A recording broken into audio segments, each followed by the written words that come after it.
So police officer సమయ రాయనని లోపలికి పిలిచి డోర్ ఏమన్నాడు. హాయ్ గాయ్స్, సమయ రాయన స్టాండప్ కమెడియన్ తెలుసు కదా. ఇండియాలో స్టాండప్ కామెడీ గురించి తెలిసిన ప్రతి వ్యక్తికి సమయ రాయన పక్కా తెలిసి ఉంటాడు. ఆయనది ఒక ఫేమస్ షో ఉండే భయ్య, ఇండియాస్ గాట్ లేటెంట్ అని. లాస్ట్ ఇయర్ షో చాలా కాంట్రవర్షియల్ అయింది. ఎంత కాంట్రవర్షియల్ అయిందంటే సమయ రాయన మీద 3 ఎఫ్ఐఆర్లు దర్జ్ అయ్యాయి. మహారాష్ట్రలో ఒకటి, జైపూర్ లో ఒకటి, అస్సాంలో ఒకటి. ఏకంగా అస్సాం సీఎంఏ సమయ రాయన మీద కేసు వేశాడు. సో సమయ రాయన చాలా గ్యాప్ తర్వాత ఒక 1 hour 21 minutes వీడియో తన యూట్యూబ్ ఛానల్లో రిలీజ్ చేశాడు భయ్య.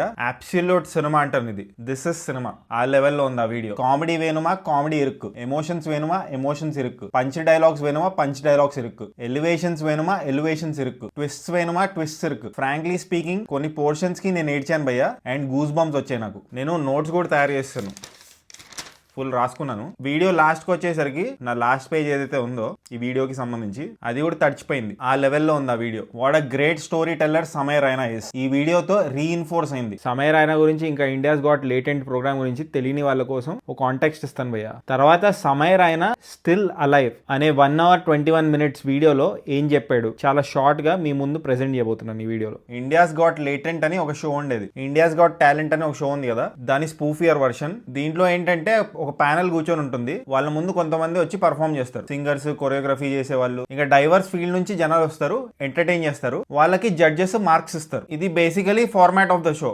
జడ్జెస్ ఏంటంటే అంత పొలైట్ గా ఉండరు, వాళ్ళకి ఇష్టం వచ్చినట్టు చెప్తారు. అండ్ కంటెస్టెంట్స్ కూడా అలా ఉండొచ్చు. సో ఒక ఎపిసోడ్ లో బియర్ బైసెప్స్ అని ఒక క్యాండిడేట్ ఉంటాడు. ఆయన హిందీలో పాడ్కాస్ట్లు చేస్తుంటాడు. ఆయన జడ్జి లాగా వచ్చాడు భయ్య. జడ్జి లాగా వచ్చి ఒక వర్స్ట్ క్వశ్చన్ అడిగాడు. దాని వల్ల షోకి బ్యాడ్ నేమ్ వచ్చింది అండ్ చాలా కేసులు పడ్డాయి సమయ రాయనా మీద. సో సమయ రాయనా అనేది ఒక వీడియో రిలీజ్ అయిందని చెప్పాను కదా, 1 hour 21 minutes. ఆ వీడియోలో ఏముందంటే అసలు what was going through his mind. ఆ కేసులు పడినప్పుడు ఆయన ఎక్కడున్నాడు, ఏం చేశాడు, ఆయన థాట్ ప్రాసెస్ ఎలా ఉంది, దాని నుంచి ఎలా బయటకు వచ్చాడు అనేది ఆ వీడియోలో చెప్పాడు. పీక్స్ అంతే. యాక్చువల్లీ ఈ వీడియో యూట్యూబ్ లో రావాల్సిన వీడియో కాదు, నెట్ఫ్లిక్స్ లోనూ రావాల్సిన వీడియో. నెట్ఫ్లిక్స్ వాళ్ళు మేము మీ దగ్గర నుంచి 500 rupees చార్జ్ చేస్తాము ఈ ఎపిసోడ్ చూడడానికి అంటే నేను పక్కా కొనేవాడిని. ఆ లెవెల్లో ఉంది ఆ వీడియో. ఆ వీడియో పేరు సమయ రాయనా స్టిల్ అలైవ్. ఈ వీడియోలో బియర్ బైసెప్స్ నేర్చుకున్నాడు భయ్య. బియర్ బైసెప్స్ వల్లే ఈ పెంట్ అంతా జరిగిందని. ఎవరెవరు ఆ టైంలో ఓవర్ యాక్షన్ చేశారు, ఏ న్యూస్ ఛానల్స్ ఏమేమి మాట్లాడాయని గురించి, దాని గురించి కూడా మాట్లాడాడు. ఒక జోక్ కోసం ఇంత రచ్చ చేయాలా అని చెప్పి ఆశ్చర్యపోయాడు. ఇండియాస్ గాట్ లేటెంట్ అనే షో పాపులారిటీ గురించి కూడా మాట్లాడాడు. ఇండియాస్ గాట్ లేటెంట్ ఎంత పాపులర్ అంటే 4 crore యూనిక్ డివైసెస్ నుంచి జనాలు లాగిన్ అయ్యారంట ఆయన షో చూసేవాళ్ళంట. అంత పాపులర్. చాలా ఇంట్రెస్టింగ్ ఇన్సైట్స్ చెప్పాడు భయ్య ఇండియాస్ గాట్ లేటెంట్ గురించి అండ్ కేసు అయిన తర్వాత ఆయన ఫీలింగ్ గురించి. One of the interesting insight is, ఈ కాంట్రవర్సీ జరుగుతున్న ఇనీషియల్ టైమ్ లో పోలీసులు సమయ రాయనా కాల్ చేశారంట భయ్య. ఆయన అప్పుడు యుఎస్ లో ఉన్నాడు, స్టాండప్ కామెడీ టూర్ ఏదో చేస్తున్నాడు. పోలీసులు కాల్ చేసి నువ్వు అర్జెంట్ గా వీడియోస్ అన్ని డిలీట్ చేయాలి ఇండియాస్ గాట్ లేటెంట్ కి సంబంధించినవని పోలీసులు ఆయనకి చెప్పారు. లేదు సార్, నేనైతే డిలీట్ చేయలేను, ఇది నా ఫండమెంటల్ రైట్, నేను కష్టపడి తయారు చేసిన కాంటెంట్ ఇది, నేను అసలు డిలీట్ చేసే ప్రసక్తే లేదని పోలీసులకి సమయ రాయనా చెప్పేశాడు. పోలీసులు ఏం చేశారంటే సమయ రాయనా వాళ్ళ ఎడిటర్ ని అరెస్ట్ చేశారు. అరెస్ట్ చేసి అన్ని ఎపిసోడ్లు చూడడం స్టార్ట్ చేశారంట. ఇండియాస్ గాట్ లేటెంట్ ఎపిసోడ్లు యాక్చువల్లీ 1 hour ఉంటుంది. టోటలీ 5 hours షూట్ చేస్తారంట.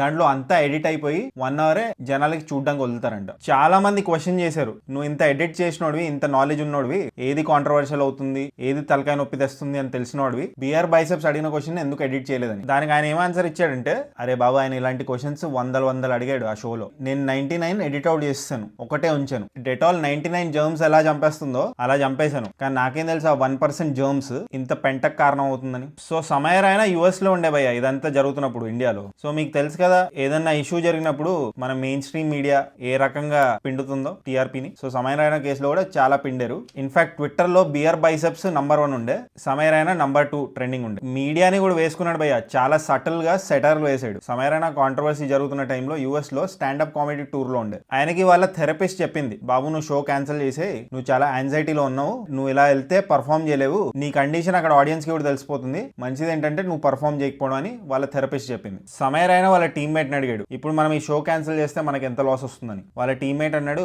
8 crores లాస్ వస్తుంది. సమయ రాయనా బ్యాంక్ అకౌంట్ లో అప్రాక్సిమేట్లీ 8 crores ఉన్నాయంట. నేను ఈ షో క్యాన్సిల్ చేస్తే నా సేవింగ్స్ అన్ని పోతాయి, లేదు నేను షో క్యాన్సిల్ చేయను, షో మస్ట్ గో ఆన్ అని షో చేశారు భయ్య.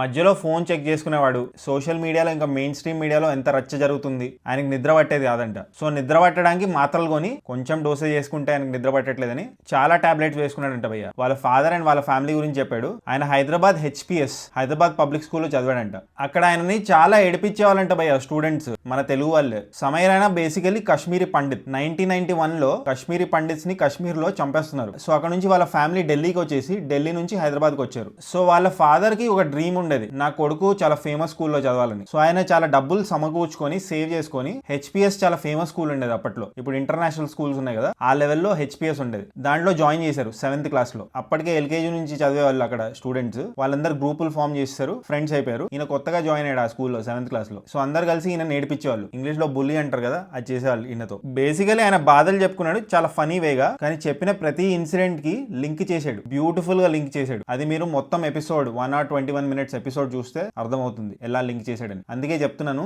సమయ Raina is a very beautiful story teller. Screen play మాత్రం వేరే లెవెల్లో ఉంది. ఈ కాంట్రవర్సీ నుంచి యుఎస్ లో ఎస్కేప్ అవడానికి ట్రై చేశాడు భయ్య, కానీ లేదు, ఎస్కేప్ అవ్వలేకపోయాడు. ఎందుకంటే మన ఇండియన్స్ ప్రతి దగ్గర ఉన్నారు కదా. ఆయన క్యాబ్ బుక్ చేశాడు, అక్కడ ఓ ఇండియన్. పోకర్ ఆడడానికి వెళ్ళాడు, అక్కడ కూడా ఒక ఇండియన్. ఆయన సమయ రైనాని గుర్తుపట్టి, సార్ మీరు ఇక్కడ ఏం చేస్తున్నారు, ఇంత రచ్చ జరుగుతుంది అంటే, అరే బాబు నువ్వు కార్డ్ చేయరా బాబు, నేను ఎస్కేప్ అవడానికి చూస్తుంటే నువ్వేంటి మళ్ళీ గుర్తు చేస్తున్నావు అని సమయ రైనా ఆయన నేర్చుకున్నాడు. సార్ మీ మీద 3 FIRలు ఉన్నాయని చెప్పి ఆ పోకర్ క్యాండిడేట్ చెప్పాడు. అప్పుడు దాకా సమయ రైనాకి తెలియదు ఆయన మీద ఎన్ని FIRలు ఉన్నాయని. ఎవ్రీబడి వాజ్ అగైన్స్ సమయ రైనా ఆ టైంలో. పొలిటీషియన్స్ దగ్గర నుంచి హాఫ్ ఆఫ్ హిస్ ఫ్యాన్స్ వాళ్ళు కూడా అగైన్స్ట్ అయిపోయారు. అప్పుడు ఇంకో యూట్యూబర్ ఆయన కాల్ చేశారు, ఆయన పేరే తన్మయ్ భట్. తన్మయ్ భట్ కి అడ్వైస్ అడిగాడు భయ్య సమయ రైనా, ఏం చేయాలి దీని నుంచి బయటికి రావాలి అంటే, please give me some advice, నేను నరకం అనుభవిస్తున్నానని సమయ రైనా తన్మయ్ భట్ కి చెప్తే, తన్మయ్ భట్ ఒక అడ్వైస్ ఇచ్చాడు. ఇండియాలో కాంటాక్ట్స్ ఇస్ ఎవ్రీథింగ్. నీ ఫోన్ లో బిగ్గెస్ట్ కాంటాక్ట్ ఎవరు, వాళ్ళని అప్రోచ్ అవ్వు, వాళ్ళు నిన్ను బయటికి తీసుకొస్తారు, దీని నుంచి బెయిల్అవుట్ చేస్తాడని తన్మయ్ భట్ ఆయనకు అడ్వైస్ ఇచ్చాడు. ఆయన ఫోన్ లో ఉన్న బిగ్గెస్ట్ కాంటాక్ట్ ఎవరంటే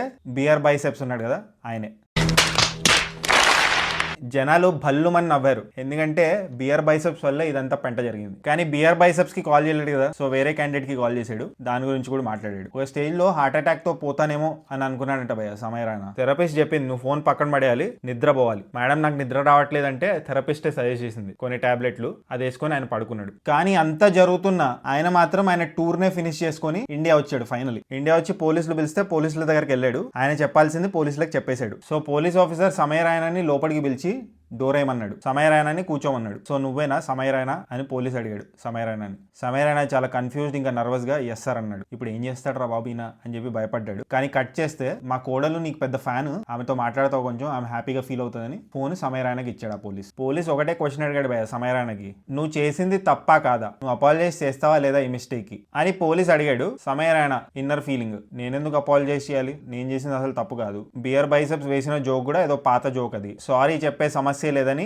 లోపల అనుకుంటున్నాడు. కానీ ఎందుకు వచ్చిన గొడవ, యుద్ధం ఎక్కడ ఎవరితో చేయాలంటే లెవెల్ ప్లేయింగ్ ఫీల్డ్ ఉన్నప్పుడే చేయాలి. లేకపోతే ఆయన కశ్మీర్ పండిత్ కదా, వాళ్ళ పేరెంట్స్ ఇంకా మిగతా కశ్మీర్ పండిట్స్ 1991లో కశ్మీర్ ఫైల్స్ లో చూపించినట్టు కశ్మీర్ పండిట్స్ ని చంపేస్తారు కదా, ఆ టైంలో నేను హీరో అవుతా, కత్తి చేతిలో పట్టుకుంటాను, చంపేస్తాను అందరినీ అని అనుకుంటే వాళ్ళు బతికే వాళ్ళు కాదు. ఎందుకంటే వాళ్ళు మైనారిటీలో ఉన్నారు, మిగతా వాళ్ళు మెజారిటీలో ఉన్నారు. అదే ఫిలాసఫీ ఇక్కడ తీసుకొచ్చి ఓకే సారీ చెప్పేస్తానని సారీ చెప్పాడంట. వాళ్ళ ఫాదర్ ఇంకా మదర్ తో ఫోన్ కాల్ మాట్లాడతాడు యుఎస్ నుంచి, దాని గురించి నరేట్ చేస్తాడు. లిటరల్లీ ఏడ్చాను నేను. సమయ రైనా ఆయన బాధ షేర్ చేసుకుంటున్నాడు వాళ్ళ ఫాదర్ తో. డాడీ నా ఛానల్ అంతా పోతుంది, నేను ఎప్పటి నుంచో చాలా కష్టపడి క్రియేట్ చేసింది, బిల్డ్ చేసింది అంతా పడిపోతుంది, చాలా బాధగా ఉంది నాకు అంటే, వాళ్ళ ఫాదర్ ఒక బ్యూటిఫుల్ రెస్పాన్స్ ఇచ్చారు. అరే నేను చిన్నప్పుడు ఉన్న ఏరియా, బిల్డ్ చేసిన ఇల్లు, ఆ డ్రీమ్ అంతా మటాష్ అయిపోయింది, మనం కశ్మీర్ నుంచి వచ్చేయాల్సి వచ్చింది, దానికంటే పెద్దదా నీ ప్రాబ్లమ్, నీ షో వల్ల నువ్వు లేవు, నీ వల్ల నీ షో ఉంది. నువ్వు ఉన్న ఫీల్డ్ లో ఎప్పుడూ ఒకటేలా ఉండదు, పాపులారిటీ ఫేమ్ ఇవన్నీ వస్తే డౌన్ ఫాల్ కూడా వస్తుంది, అది యాక్సెప్ట్ చేయి. ఈ మాటలు విన్నాక వాళ్ళ ఫాదర్ దగ్గర నుంచి వా ఏం గొప్ప నీతి చెప్పారు కదా వాళ్ళ ఫాదర్ అన్న ఫీలింగ్ కలిగింది నాకు. ఫైనలీ సమయ Raina India's got latent comeback గురించి మాట్లాడారు. ఆ షో మళ్ళీ తిరిగి రాబోతుందని ఒక హింట్ ఇచ్చారు అండ్ ఒక మంచి మెసేజ్ తో ఈ వీడియోని ఎండ్ చేశారు. ఈ డబ్బులు ఫేమ్ ఇదంతా సక్సెస్ కాదు, మనం మన ఫ్యామిలీతో ఫ్రెండ్స్ తో హ్యాపీగా ఉండగలితే, వాళ్ళతో టైం స్పెండ్ చేయగలితే అదే నిజమైన ప్రొడక్టివిటీ, అదే నిజమైన సక్సెస్ అని చెప్పారు. ఆ 1 hour 21 minutes లో ఇంకా చాలా టాపిక్స్ గురించి టచ్ చేశారు. నేను జస్ట్ నాకు గుర్తున్నది, నాకు హైలైట్ అనిపించింది మీతో షేర్ చేసుకున్నాను. మీరు తప్పక చూడండి, ఆ వీడియో యూట్యూబ్ లో అవైలబుల్ ఉంది. నేను చూసిన టైంలో 53 lakh వ్యూస్ ఉన్నాయి, దానికి 64,000 కమెంట్స్ ఉన్నాయి. I thoroughly enjoyed that episode. మీరు చూసి ఎంజాయ్ చేస్తారు. హిందీలో ఉంటుంది అది. నేను కొంచెం కాంటెక్స్ట్ ఇచ్చాను కదా, ఈ కాంటెక్స్ట్ తో మీరు ఆ మొత్తం ఎపిసోడ్ చూడండి. అంటే హిందీ రాని వాళ్ళ గురించి చెప్తున్నాను. ఆల్రెడీ మీరు ఆ మొత్తం ఎపిసోడ్ చూస్తుంటే మీకు ఎలా అనిపించింది ఆ ఎపిసోడ్ కామెంట్ చేయండి. అండ్ జస్ట్ ఇన్ కేస్ ఇంకా సబ్స్క్రైబ్ చేసుకోకపోతే సబ్స్క్రైబ్ చేసుకోవచ్చు కదా. పుచ్చుక్ పుచ్చుక్.